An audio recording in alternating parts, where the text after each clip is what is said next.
It's time for us to have a chat today with Glory Edozie. Now, she is a LinkedIn visibility coach, lead consultant at the Inspired by Glory Academy.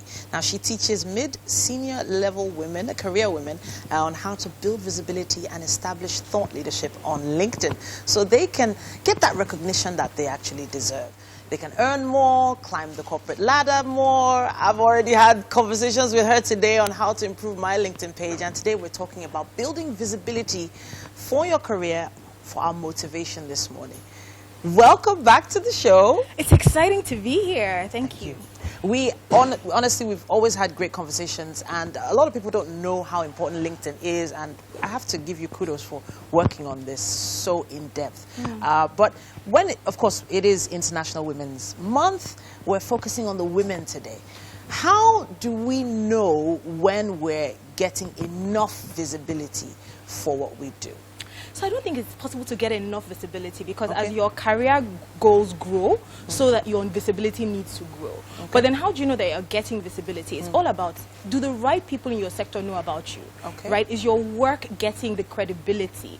Is your work getting visible? Are you getting rewarded for the great work you do? The work you're doing, is it being ascribed to you or being ascribed to someone else? Are you networking correctly? I think these are some of the ways you can gauge whether you're being visible in your career.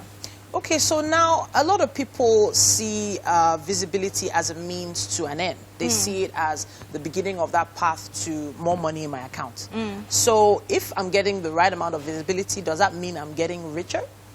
So it really depends on what your goals are, like I said. So for example, if your goal is, okay, I want to earn more money, then your visibilities are tied to the kind of roles that you get. So you are creating a personal brand that helps you get more career opportunities.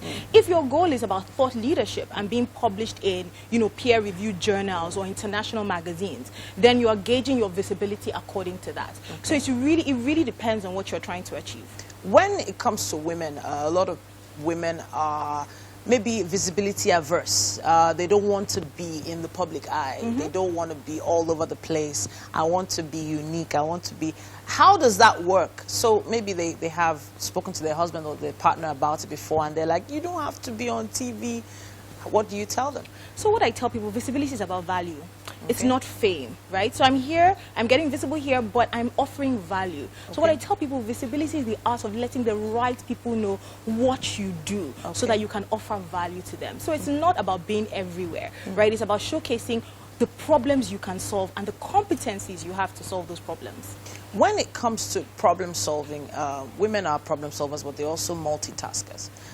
But then it does become like a lot of pressure. There's a lot of people on, for instance, Instagram now doing videos, and they're giving guidance. Sometimes you don't even know whether what they're saying is actually true. They're telling you, do this, do this, do this. Where do you begin to start working on your visibility as a woman? So I think it's very important that you sit back and do some self-reflection. What do you want to be known for? This is a fundamental question. What problems do you solve? What do your unique capabilities and competencies make you perfect to solve? And then based on that, you now say to yourself, what do I want to achieve? Right? Who do I want to know about me? Where do the people that I want to attract go? So if you find that you want to attract business owners or you want to attract executives, then maybe you need to start being featured in the types of papers or news columns or TV shows that they watch, right? So it's all about tag with your goal. It's very, very important. It's not just about throwing your pearls everywhere. For a few women watching right now, probably their goal was just to get the business off the ground. They haven't thought about anything more long term. So where did they start building their goals from? So I think the first thing is, with those kind of things, I remember when I was starting my business, the first thing I thought is, who has achieved what I want to achieve? And I started saying, okay, I need to connect with these people. I need to learn from these people. So sometimes visibility might even be about, I just need a mentor. Right? So I want to be visible to the right person. I want to be visible to the people who can give me advice. I want to be visible so that I can connect with these people and see the strategies that they are using to succeed in their career. I also want to see the visibility strategies that are unique in my sector, because every sector has different visibility strategies. So being visible to the right people can expose you to the right strategies. Could we take an example of a sector? Maybe let's say something that's very common now is dressmaking. you know. So where would I start if I was a dressmaker? So if you're a dressmaker, the first thing you say, okay, who are the other dressmakers, right? So dressmakers, for example, one of the things is Lagos Fashion and Design Week. Okay. So you know that, okay, that's a great place to be visible. Okay. Then you now think, okay, who am I really styling, you know? So if is it professional women? Then you know, okay, professional women, where are they? They're on LinkedIn, right? I need to maybe I need to dress a few professional women. I need to dress a few executives. So by the time you now start saying, you now say, okay, these are the people I want to be in front of. Female executives, what magazines do they read? Where do they go? Those are the places I need to turn up in. Okay. So there's one other area I wanted to touch on. So now, a lot of people think visibility is expensive. They have to pay for it. They probably haven't even finished paying for fuel in their gen.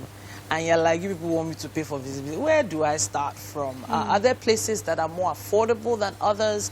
And if you have a zero budget, do you think we should have one? So first of all, social media is free. Right, so let's start using LinkedIn. LinkedIn is there's a free version for LinkedIn that you can use, right? So start using LinkedIn, start getting on LinkedIn, and then get a budget for visibility. The truth about it is that at some point you're going to need to pay for conferences, right? You're going to need, as your goals grow, you're going to need to pay for some networking opportunities. You're going to need to pay for some press coverage at some point, but you don't have to start off that way. First of all, use the free resources that you have available to you. I'm thinking about people that, young people now are all claiming to be multi-skilled, especially in terms of social media space. They're influencing, they're doing all sorts of things on social media, but people sort of see it as just, you know, publicity stunts. They don't take them seriously. I'm a little worried about it because, like for instance now, a bank is going to a comedian, right, to push them. So what about the small little guy, the small person that just wants to do some financial advice? Where does that person go? Because it seems like all the comedians are taken. Where do I start from? So I think it's really, again, so are you talking, let me understand, so are you talking from the perspective of the user or the person who wants to get visible? The person that wants to be visible. The person that wants to be visible. I think the first thing is, I think you need to start ignoring the noise. Okay. And craft your own message. Okay. It's so important that you craft your own message. So a lot of times people say, okay, I want to be like this person, I want to be like this. No, what is your unique value? So for example, I was talking to a young girl recently and she was telling me about how, you know, she's doing so many things. She's a fashion designer, she also sells flowers, she sells this, you know, so what is my brand? You know, how do I be visible? Okay. And I said to her, after speaking with her, I said, you know what you are? You're a young woman who is an entrepreneur. Okay. So entrepreneurship is your steez. So if you're going to showcase and become visible, what you should be talking about is visibility tips for young women in business. All right. So starting that way. I have to appreciate you. Thank you so much, Glory, for coming to talk to us. There's been so much to take from that particular conversation. Hopefully you'll hit us up on social media. Use our hashtag #WakeUpNigeria on TVC. We'll see you again next week. Okay. All right, then we have so much more coming up. Stay with us.